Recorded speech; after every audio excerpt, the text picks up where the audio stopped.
Welcome back mga sir. Ito may nabuo na naman tayong 4 na pirasong D15 full range speaker box. So ito ang kanyang loob mga sir. Yung butas para sa kanyang speaker box na D15 nilagay natin doon sa loob. Yan, yung bilog na yan. Malaking tulong po yan mga sir para less ang vibrate ng ating speaker. Yan kasi ang opposite side sa ating speaker box pag bumabayo. So mamaya mga sir is isasunder natin to, tapos router, masilya bago tayo mag texture.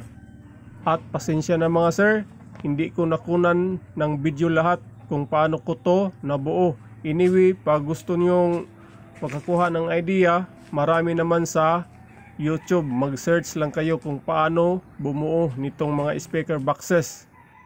So ito na mga sir ang ating itinexture paint kahapon. So tuyong-tuyo na yan. Natapos ko na din yan na sander. Kaya ngayon ay mag-a-apply na tayo ng ating first coat pintura. Ito lang po ang ating ginagamit na pintura. Quick drying enamel. Tip ko lang sa inyo mga sir, sa pagpipintura po, palagi po kayong mag-uuna dito sa bottom side ng ating speaker boxes. Kung nakita nyo, may mga screw yan na magsiserve as paa nitong ating mga speaker boxes para pagkatapos nating magpintura sa ilalim, pwede na natin itong mapatayo ang speaker box gamit ang mga screws na magsiserve as paa. Nang sa ganon, mapinturahan natin lahat ng side nitong ating speaker boxes. Dito kasi tayo matagalan sa pagpipintura mga sir dahil maghintay pa tayo ng isang araw or mahigit ba, depende na lang sa kung gaano kalakas ang init during painting. Pwera na lang siguro kung meron kang spray paint, mas maganda yon dahil pantay po ang kapal noon. Pero dito sa ating ginamit na method, dahil wala tayong spray paint, ay ordinary roller lang po ang ating ginamit, which is hindi maiwasang may portion na mas makapal. At kapag makapal ang pintura mga sir, siyempre matagal yun matuyo. Ito na mga sir, natapos na natin pagpintura ang lahat ng side. So ibibilad natin to sa araw para matuyo.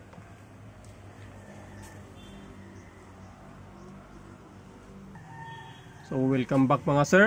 After ng mahigit isang araw, medyo tuyo na po ang ating pintura. So mamayang mga 1 PM ng hapon, pwede na to lagyan ng ating mga speaker accessories. So tanggalin lang natin itong ating nilagay na screw na parang pinakapaan niya. So maglagay na tayo ng mga rubber pit mga sir. Ito pala mga rubber pit mga sir na ginamit natin dito is ito po yung pinakamalaki. Meron po itong 8 piraso, 120 pesos sa online. Browse lang kayo doon at pumili ng rubber pit na akma sa inyong paggagamitan. So ito na mga sir, natapos na. Mamaya maglalagay na tayo ng ating mga speaker terminal. So ito po sila, 4 na piraso para sa ating 4 na box. So post type lang po ang ating ginamit mga sir dahil ito po ang gusto ng customer at ito ang isinadjust ko sa kanila na speaker terminal dahil yung binding post type mga sir medyo matagal maglagay ng wirings, kailangan pa natin ng ikot-ikutin. Unlike nito na i-post lang, salpak ang wire, ayos na. Unlike doon sa binding post type na sa katagalan ay maglulost po ang kanyang thread at hindi na mahihigpitan. So tara, install natin to mga sir.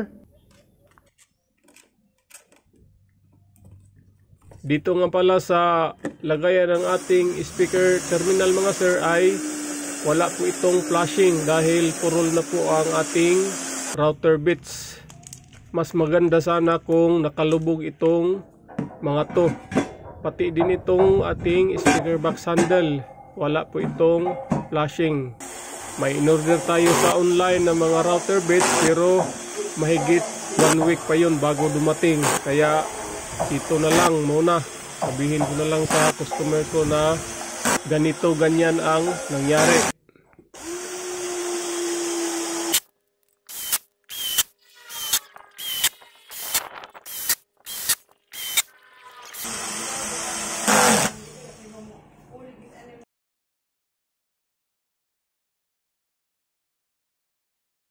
At ito nga pala ang ating mga driver unit na gagamitin mga sir. Since pangbahay lang ay gumamit lang tayo ng Broadway 300 watts na driver unit. At ang kanyang horn po is 7 by 14 para pang sa D15 na sukat. At ito namang ating ginamit na mga speaker drivers mga sir is 15 inches tapos 150 to 300 watts. Ito po yung lumang model ng Daihatsu na instrumental. So pinalitan ko na po ito ng voice coil at rinitouch ng Pilox itong kanyang cone. Parang bago na rin siya tignan. At ginawaan ko rin pala ito ng speaker cloth mga sir, ang ating speaker box para mas professional tingnan. Itong speaker cloth natin mga sir ay mula po ito China. Order ko po ito sa online, nasa 120 pesos per yard. So mamaya mga sir, balik tayo para sa ating sound check.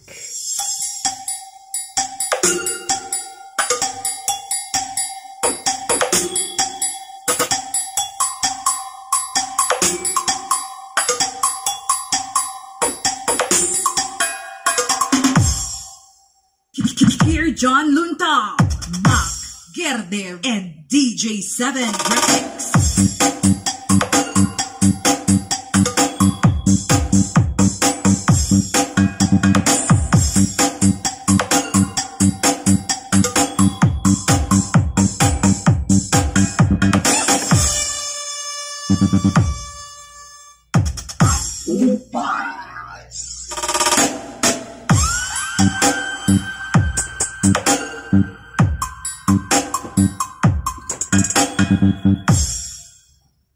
DJ7 Remix.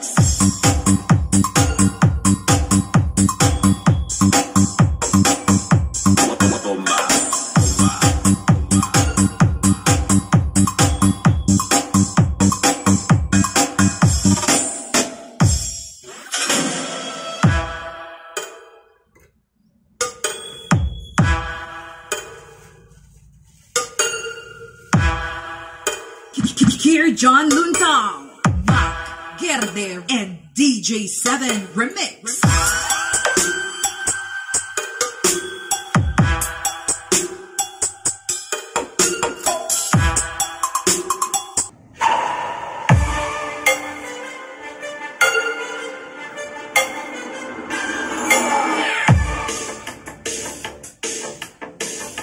Seven.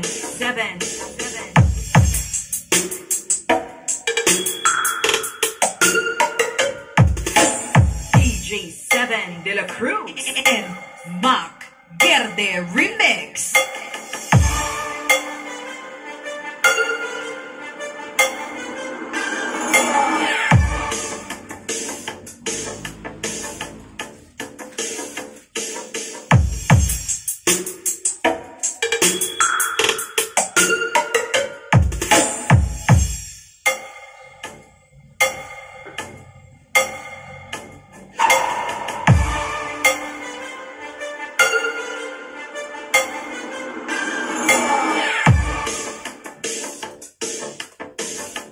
Seven.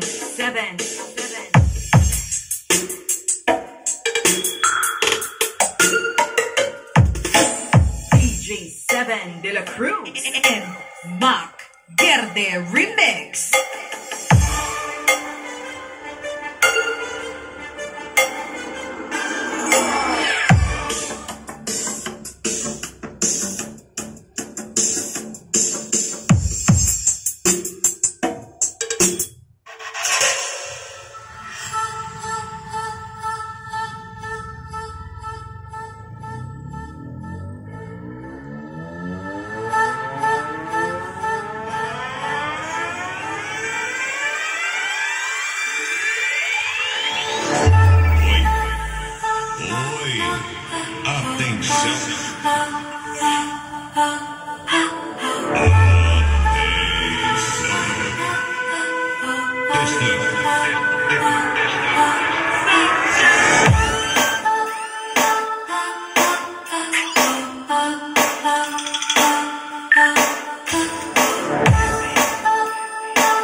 J.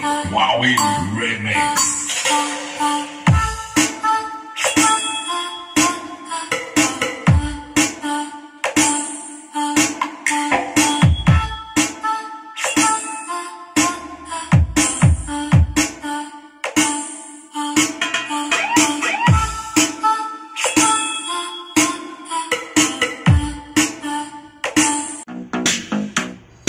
DJ Wesley John Mad Live Remix.